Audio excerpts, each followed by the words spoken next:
Hello everyone, কালকে আমি দেখিয়েছিলাম পার্ট 8 অবধি। তো আজকে আমি দেখাতে চলেছি পার্ট 9। আর এই পার্টে আমি তোমাদের সাথে কিছু টুইস্ট শেয়ার করতে চলেছি। দেখো।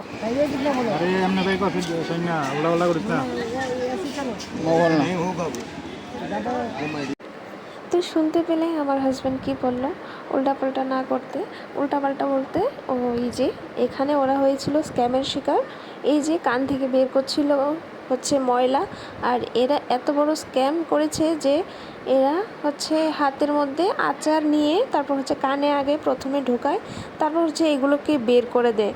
তো এরা বলছিল প্রথমে 50 টাকা করে, তারপর বলছে না, এটা নাকি এর জন্য দিতে হবে ওদের 450 টাকা করে। 2 কান বের করে দেবে 450 টাকা করে। তারা এত বড় স্ক্যাম করেছে, মানে তোমরা বুঝতেই পারবে না। আমাকেও বলেছিল আমার কানে নাকি ময়লা জমেছে, কিন্তু আমি সত্যি কথা বলতে আমি ভয় পাই বলে বসিনি। তারপর হচ্ছে এরা এখান থেকে আমার হাজব্যান্ড ওদেরকে একদম মানে চোখ রাঙিয়ে কথা বলার পর ওরা চলে গেছে, আর টাকা পয়সা কিছুই দেয়নি। তারপর আমি হচ্ছে চলে আসলাম এই যে পাড়ে, মানে যেখানে ওরা স্নান করছিল দর্শনার্থীরা। এবার হচ্ছে মেইন জিনিস যেটা আমি তোমাদের দেখাবো বলেছি, এটা হচ্ছে গঙ্গা আরতি শুরু হয়ে গেছে, সন্ধ্যা হয়ে গেছে আর আরতিও শুরু হয়ে গেছে। যে এই মেইন জিনিসটা দেখার জন্য আমরা হরিদ্বার থেকে প্রায় 2-3 ঘন্টা জার্নি করে তারপর খাওয়া দাওয়া ছেড়ে দিয়ে বসেছিলাম এই যে আরতিটা দেখার জন্য। দেখো তোমরা, খুব সুন্দর লাগছিল। ধূপ আরতি।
মন থেকে বলছি, যখন এই আরতিটা শুরু হয়েছিল তখন গা পুরোপুরি কাটা দিয়ে উঠেছিল।